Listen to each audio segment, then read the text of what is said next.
Throughout DBD's history, there have been many different things that have gotten added to the game that have had a pretty good impact, all things considered. However, there's also some things that didn't quite turn out the way behavior intended. Now, I know I've covered killers a fair bit with my last couple videos, and all I really have to say to that is, I'm sorry that I find the killers way more interesting to talk about. The survivor characters aren't really that interesting to me. Many killers have received reworks to their kits that have made them turn out much better today than they would have if behavior just didn't do anything. However, there are some killers that were tolerable at the very least, then were kinda just given the middle finger and left to rot. Today we'll be going over a couple of those cases where killers were improved with their reworks, and some that weren't so lucky. A good place to start with a topic like this would be with the most recent rework, the Nightmare, aka Freddy Krueger. Freddy's been in this really weird spot for the longest time where he's just been a pain in the ass to balance for an asymmetrical game, while also trying to keep his faithfulness to Nightmare on Elm Street. His pick rate was really low for the longest time, partly thanks to this.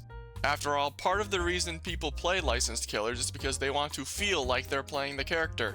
It's the reason Myers and Ghostface are played so much despite being complete and utter fumbles in higher level play, especially Myers if he doesn't have the Tombstone add-ons to carry him. Freddy received a ton of reworks over the years, but the best one that made him truly feel like Freddy was his original version on release. When Nightmare on Elm Street originally released, Freddy was a pure M1 killer with a gimmick where he was invisible to survivors that were awake. However, he couldn't damage any survivors in this state, so in order to get shit done, he had to manually put survivors to sleep by forcing them into the dream world. Even just doing this was a big time commitment since the whole process took 7 seconds per survivor, but once they were in, Freddy could actually, play the fucking video game. Now, when survivors are in the dream world, they had a 50% speed penalty to healing, cleansing, and progressing generators, and Freddy got wall hacks on them outside of his terror radius. But this barely ever mattered if you had a semblance of a brain because there were 15 billion ways of getting out of the dream world. The most notable one being that simply missing a skill check on a generator or healing woke you up. This was extremely abusable with self-care at the time, and you could simply just get distance on Freddy, miss a self-care skill check, then gain God mode right in his face, and all Freddy could do about it is to go fuck himself. Survivors were also able to get out of the dream world with a short interaction as long as one of them was awake. However, this took longer the more it was done, so failing skill checks was definitely the easier method overall. What's even sadder is that Adrenaline had this fun little quirk of instantly waking survivors up once all the generators were done. And this didn't get removed until patch 7.7.0. Man, someone at Behavior must have really hated Freddy. Maybe that's why it took forever for him to actually become a decent killer nowadays. So, for all intents and purposes, Release Freddy was certified dog shit against good players or anyone that knew how to exploit the dream world. However, it was definitely the best version of him that felt like you were playing as and against Freddy. Where I've been going with this and why I brought up Release Freddy is because after several years of this and his first rework that gave us the strongest version of Forever Freddy, which we will be coming back to later, Freddy received his second rework and the glow up he desperately needed, which took the remains of Forever Freddy and somehow turned him into an extremely fun killer, at least to me anyway. For starters, Freddy received a mid-range projectile that slows survivors down if they got hit by it if they were in the dream world, and makes them fall asleep faster otherwise. The hindered status caused by these snares disabled fast vaults and interrupts actions, allowing you to get some pretty cheeky hits in some loops and unhook scenarios. The dream pallets he had that were originally add-on exclusive were also included into his base kit, and they pretty much act like bombs in exchange for them being extremely obvious they're fake to survivors. Getting hit by these took a health state if you were asleep, and it pretty much makes you fall asleep instantly if you were awake. This gives Freddy the ability to potentially insta-down if he's right on top of you when the pallet blows up, and if he has Enduring and Hubris on, he doesn't even need to blow them up to do this. You see, as a countermeasure for Freddy being able to turn pallets into explosions, he can also get stunned by them, and since the dream pallets crumble instantly upon dropping, you're just kinda fucked if Freddy has those two perks on and they both trigger. Most of the time though, the pallets aren't going to get hits very much, so they're more of a bonus than an actual part of his main power. The last thing I want to touch on for this rework is that Freddy's generator teleport, a tool he's obtained since his first rework, now works on completed and blocked generators. This plus the new class photo add-on effect that came with this rework means Freddy can actually play the endgame now, which is kinda wild since this is the character they designed 2 endgame perks for on release. The teleport was also changed to work on survivors that are healing in the dream world, letting him potentially harass 2 survivors at once. In order to wake up from the dream world on this version, survivors can utilize the same methods as release Freddy, only not as effective due to how fast-paced DVDs become, the general changes to the game that prevent easy exploitation of these methods, and allowing any alarm clock in the map to be used to wake up. And that last change had to be made because without it, Freddy could very easily put you right back to sleep and just be a huge pain in the ass in chase. Now that we've covered Freddy as our first glow up rework, it's time to talk about our first glow down rework, Sharp Hand Joe. Yes, there's more. I glossed over this when I was talking about current Freddy, but there was an initial rework attempt in between release Freddy and current Freddy that ended up being obnoxious to play against, but completely killed Freddy's identity in the process. This was the rework that initially made Freddy's power become the snares and dream pallets, only the difference here is that the snares functioned like stationary traps that did fuck all to awake survivors. And the dream pallets weren't bombs, instead just being regular old pallets that broke instantly upon dropping them, making you eat shit if you did this while Freddy was chasing you. Oh yeah, there was also the minor issue of whichever power you got being dependent on your add-ons. The add-ons giving you the pallets including the Garden Rake, Prototype Claw, and Paint Thinner, the latter 2 having additional effects of revealing survivor auras whenever they drop dream pallets. If you didn't have any of those add-ons, you were stuck with the snares, which were overall better. Overall, both powers sucked on their own, but despite the dream pallets being the worst of the 2, they did have infinitely more funny potential.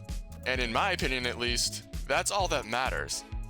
The teleport was also added in this rework, but it only worked on generators that weren't completed, and it didn't work on generators that were blocked, which gave Freddy terrible synergy with perks like Deadman Switch and Deadlock. This also meant Freddy would lose his map ability as the game went on, which definitely was the design choice of all time. This version of Freddy was hated not only for being boring to play, face, and made Freddy super bland, it was also hated because of the Forever Freddy build that reached massive popularity and infamy here. For those unaware, Forever Freddy was a Freddy build that combined various slowdown perks like Ruin and Pop Goes the Weasel, heal speed perks like Thanatophobia, Sloppy Butcher, and Dying Light, and back then, the add-ons Jump Rope and Swing Chains. All of these combined with Freddy's kit made doing literally anything as a survivor take forever, which is, how the build's name came to be. Eventually, the add-ons got nerfed a little bit to try and combat this, with Jump Rope getting a 5% nerf, and the Swing Chains going from 3% per sleep survivor to 2%. But this did very little in the grand scheme of things, and eventually the add-ons were smited from the heavens, along with Freddy himself, essentially making him return to being dogshit until the next rework when 8.5.0 came around. Overall, this version of Freddy was extremely oppressive prior to getting nerfed into the ground by a behavior which, while deserved, it came at the cost of removing Freddy's identity and making him boring as shit, easy as shit, and smelling like shit. Moving on from Freddy, we have a killer that was released in a really clunky way and got a lot better with his rework later on. And that killer is the Doctor. When Doctor first released, he was considered to be one of the worst killers in the game, which says a lot since a lot of killers back then weren't doing so hot themselves. But as for Doctor himself, his fundamental design philosophy was still a thing, but it was executed in a rather interesting way. To start with, Doctor didn't have static blasts at all, and shock therapy was locked behind a stance change mechanic called Treatment and Punishment Mode. In Punishment Mode, Doctor was simply an M1 killer with no other abilities, but in Treatment Mode, Doctor couldn't attack and he was reduced to being a 4.3 meters per second killer. But he had access to shock therapy, which more or less functioned to how it does now, only without the incapacitated status effect. so it was more or less just used to increase survivor madness when bum rushing them because the range on it was pretty pathetic at the time. I stated earlier that Static Blast didn't exist yet, but in its place, Doctor in treatment mode had this honestly pretty cool electric effect on the ground that caused survivors to reveal themselves whenever they were inside it, with the only way to avoid it being to hide inside of lockers. While Doctor himself was buns on release, there was one thing he could do extremely well, and that thing was being the precursor to Bubba. Thanks to the electric aura and shock therapy, Doctor was a very fucked up face camper to survivors on hooks, made even worse with the fact that hook grabs still existed during this time. Other than that, Doctor was really bad everywhere else. Until he wasn't. Doctor eventually got his rework on patch 3.5.0, and with it came with the removal of the stance changes and just gave him shock therapy by default. It was also buffed to include the incapacitated status, which gave it anti-loop capabilities that we're all familiar with now. It also came with the introduction of the static blast power that replaced the electric aura he had previously, which, while I wish he kept that as an aesthetic thing, I totally get why that was removed, because it was more interesting to watch that than play the fucking game. Overall, Doctor had relatively minimal changes since the rework, and while he's often considered to be a lower mid to low tier character nowadays, the rework was an overall success, making an otherwise clunky killer a lot smoother, consistent, and polished to play. Next up on our list is a killer that went from meh to decent, but was almost universally hated by just about everybody.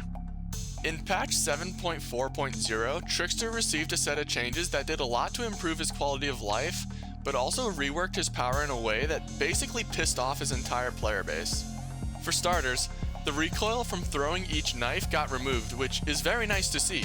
Trickster was borderline unplayable for console players, so increasing accessibility is always welcome. Trickster also got his movement speed increased to 4.6 meters per second instead of his prior 4.4 meters per second. And that's also pretty cool since it removes some of his reliance on his power when looping, especially in places like jungle gyms or other high wall areas that typically cuck this killer. Where things get fucky though is the changes they made to the power itself to accommodate. Now listen, I don't play Trickster, he's one of my most hated killers to play as and against in all of Dead by Daylight. But I do admit that his players were done pretty fucking dirty with his rework. You see, Trickster was intentionally designed to spam throw his knives everywhere, hence why he has 44 of them base kit and he needed 6 hits on the laceration meter to take a health state. But the way many of his players used him was similar to Huntress, where he would throw one knife at a time to minimize the amount of knife waste and allowing him to get some pretty sneaky hits in some otherwise problematic tiles such as the Killer Shack through small gaps in the map geometry. In the rework, however, Trickster was designed to lean more into the knife spamming aspect by increasing the laceration meter requirement to 8 hits, removing his movement speed penalty when throwing consecutive knives, and increasing the laceration decay rate if he doesn't get hit sooner. On top of these changes, there was also a rather frowned upon change to the power that involved reducing his knife throwing rate to a fixed 0.33 seconds rather than increasing the more he threw. This made throwing consecutive knives feel very clunky, and it's the reason why his Memento Blade add-on became one of his best add-ons to this day. The rework also came with a change to main event that reduced its activation requirement from 30 knives to 8. This obviously means he can use it way more than he used to, but it is generally agreed upon to be overkill, as that basically means Trickster's going to have it in every chase if he's using his knives. And if you don't have any sort of cover when Trickster has it ready, you're pretty much dead. The good part about this at the very least is that main event is still a situational ability all things considered, as it locks Trickster out of his M1 attack, and it's on a 24-second activation timer once he has it, so it isn't always needed or applicable depending on the situation. Overall, Trickster's a killer who's already an acquired taste, but he became even more hated even by those who mained him due to this rework killing the more precise and skillful version of Trickster they enjoyed in favor of what's essentially random bullshit Go the killer. The next glow up I want to talk about today is a killer with a bit of a mixed reception before and after their rework, largely due to the killer being released during a time when the killer perk meta was extremely unfun for both sides, and that is the Knight. Knight was released during the era where Genkick meta was at its peak, and not only did he contribute to the Eruption, Call of Brine, and Overcharge combo with one of his own perks, Nowhere to Hide, but the killer himself was extremely good at holding 3-gens by design. Back then, Knight's power was fundamentally the same as it is now. He has 3 guards that he can summon to help him perform various tasks and keep survivors occupied, these guards being the Carnifex, the Assassin, and the Jailer. Unlike nowadays though, the guards were summoned in a fixed order, starting with the Carnifex and resetting after Jailer is used. Each guard had their own personal quirks to help them stand out. The Carnifex was the fastest at the command actions and chased survivors the longest. The Assassin was the fastest when chasing survivors and applied deep wound on hit, and the Jailer had the biggest detection range. However, Jailer's detection range was all he really had over the other 2 guards, so the order ended up being more like Carnifex, Assassin, and that one guard you're forced to use to get Carnifex back. The best use of Jailer was to use him on an already dropped pallet outside of Chase that you wanted gone, or using him to interrupt survivors on generators, blocking them as he damaged it. Funnily enough, this was something Carnifex sucked at, as he blocked the generator for less time than the Assassin and the Jailer, making the latter 2 better if you need to buy yourself a little more time to get to a generator before it finishes. However, many people who didn't specialize in Knight's macro gameplay abilities only used his power to place a guard at a loop 2 inches in front of them in order to force survivors to leave it, or put survivors in a scenario where they get completely dumpstered by getting pincered between the Knight and his guard. All these traits together made Knight an incredibly absurd 3-gen defender back during the Genkick meta, and even after that meta ended, people still had a problem with how most Knights played, leading to Knight eventually getting a rework at the same time the Tomb Raider chapter got released. In this rework, there are 3 main things that were addressed. To start with, the guards can now be summoned in any order you wish, allowing Knight to have any guard he wants to match the situation he's in. The Carnifex also got nerfed by losing his chase time duration, and instead giving that to the Jailer. This notably gave Jailer an actual use now as the best of the 3 guards at keeping survivors busy, as Carnifex nowadays is just used exclusively to instantly break pallets or walls in a chase. The second notable set of changes include how behavior addressed Knight's chase ability. The guards cannot be dropped unless the trail Knight makes is 10 meters in length at a minimum unless the guard is used for commands, and all of the guard's timers when chasing survivors scale depending on how close Knight is to them, which significantly reduces the chances of survivors getting pincered. This change also makes Jailer chase for an insane amount of time if the affected survivor doesn't grab the standard that spawns after the horn sound plays to end it early.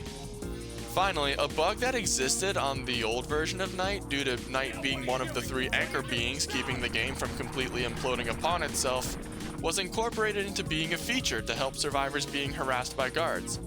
This new feature, I say with quotation marks, was when a survivor touched the edge of a window or dropped pallet, the guard would immediately run there before continuing to chase, providing the survivor a little more time to reach the standard and end the hunt.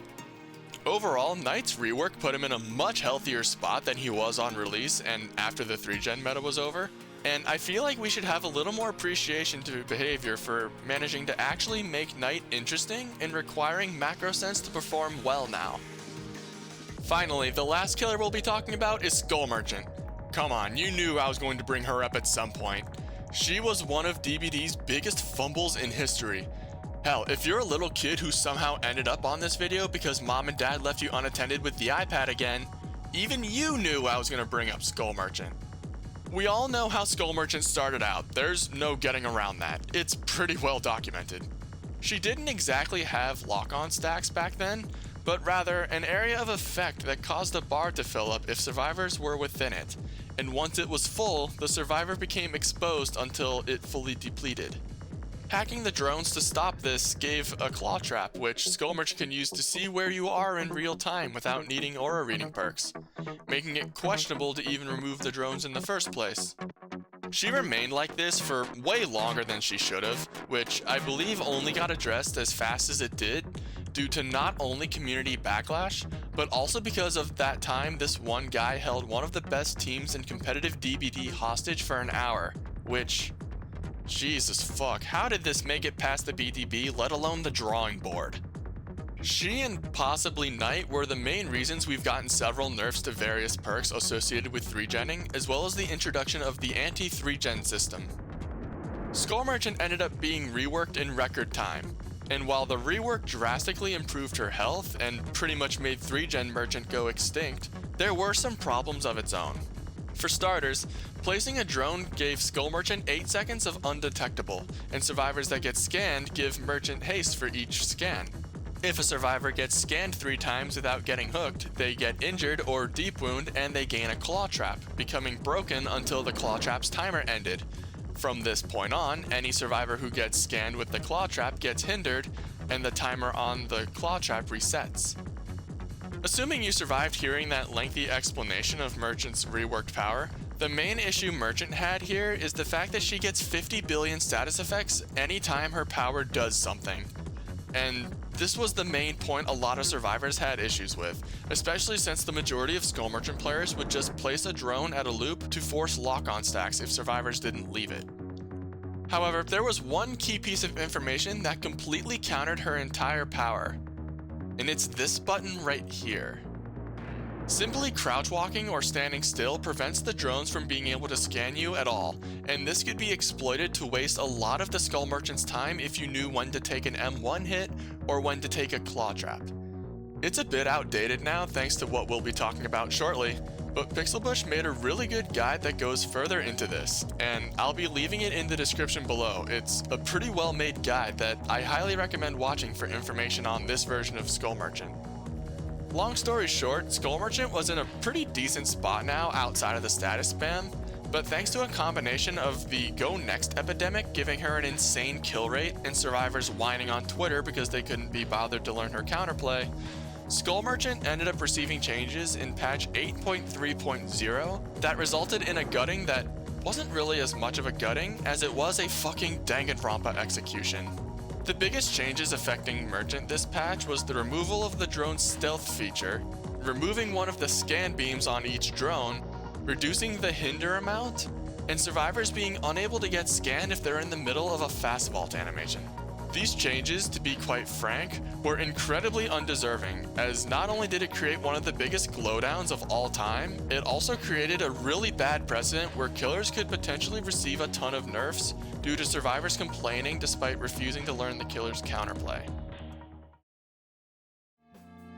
And there you have it, those were some of the most notable glow-ups and glowdowns that I could think of in Dead by Daylight currently.